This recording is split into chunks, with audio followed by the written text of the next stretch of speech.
مشرکین مکہ رسول کریم صلی اللہ علیہ وسلم کے بارے میں معاذ اللہ باتیں کرتے تھے تو حضور اللہ کے دیے ہوئے علم سے انہیں جان لیا کرتے تھے۔ ایک دن وہ باتیں کر رہے تھے تو باتیں کرتے کرتے نا مشرکین مکہ نے عجیب بات کر دی، نادان تھے نا، جانتے نہیں تھے، عجیب بات کر دی، کہنے لگے آہستہ بولو کہیں محمد صلی اللہ علیہ وسلم کا رب سن نہ لے، آہستہ بولو، اونچی بات نہ کرو، کہیں مصطفیٰ کریم علیہ السلام کا خدا سن نہ لے۔ تو اللہ نے آیت نازل کر دی، فرمایا نادانو وَأَسِرُّوا قَوْلَكُمْ ابھی جہارو بھی، آہستہ بولو یا اونچا بولو۔ اور شارحین نے مفسرین نے لکھا ہے نہ بھی بولو، آہستہ بولو یا اونچا بولو، یا بے شک تم کوئی بات زبان سے ادا نہ بھی کرو، اِنَّهُ عَلِيمٌ بِذَاتِ الصُّدُورِ، رب تو تمہارے دلوں کے حال جاننے والا ہے،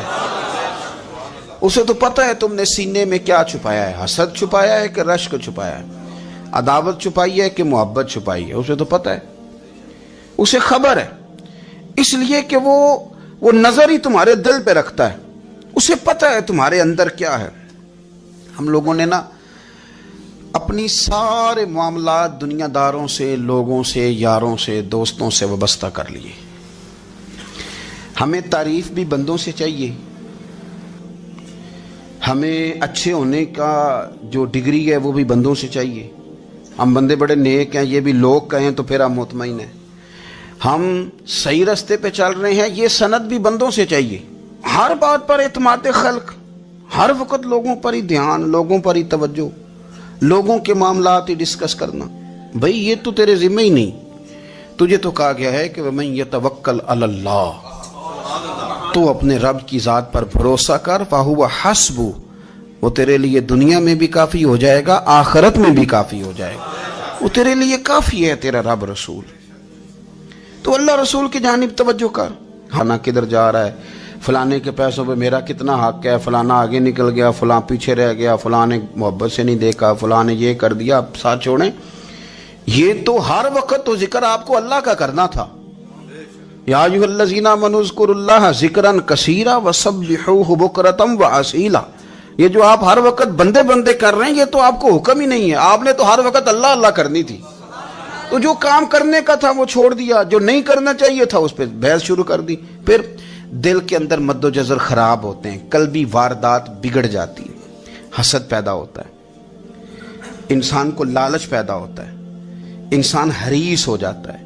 انسان لوگوں سے عداوتیں پال لیتا ہے۔ کبھی ایسا کام نہ کرے۔ شہد بڑا میٹھا ہوتا ہے، عرب کے اندر ایک درخت پایا جاتا تھا، ایلوا اس کو کہتے تھے، اس طرح ہمارے ہاں نیم نہیں ہوتی، کڑوا ترین اس کا ذائقہ ہوتا ہے، اور آپ کچھ دیر اس کو پانی میں ڈال دیں تو پانی بھی سارا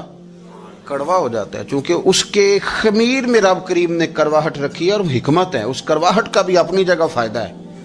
لیکن حضور سید عالم صلی اللہ علیہ وسلم نے ایک مثال بیان فرمائی، اور وہ بڑی سمجھنے کی ہے۔ حضور مثالیں دیتے تھے تو کمال ہو جاتی تھی، بڑے سے بڑا ان پڑھ بندہ بھی اس کی روح تک بات اتر جاتی تھی۔ کریم محبوب علیہ السلام فرمانے لگے کہ اگر ایلوا درخت کے کچھ ٹکڑے شہد میں ڈال دیے جائیں نا تو شہد سے زیادہ میٹھی چیز کوئی نہیں ہوتی، تو حضور فرماتے ہیں کہ وہ ایلوا کا درخت جو ہے وہ شہد کو بھی بگاڑ دیتا ہے، اس میں کرواہٹ پیدا کر دیتا ہے، حالانکہ وہ بڑا میٹھا تھا، اپنی جگہ اس کی مٹھاس میں کوئی کسی قسم کی کمی نہیں تھی، لیکن وہ ایلوا کے درخت نے اسے بگاڑ دیا۔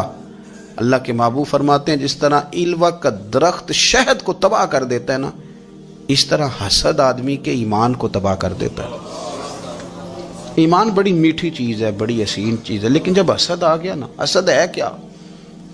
حسد بندوں سے نہیں ہوتا، یہ سمجھ لیں۔ حسد کا مطلب، حسد کی لغوی تعریف یہ ہے کہ یہ سمجھ لینا کہ یا اللہ اسے نہیں دینا چاہیے تھا، مجھے دینا چاہیے تھا، یہ تعریف ہے۔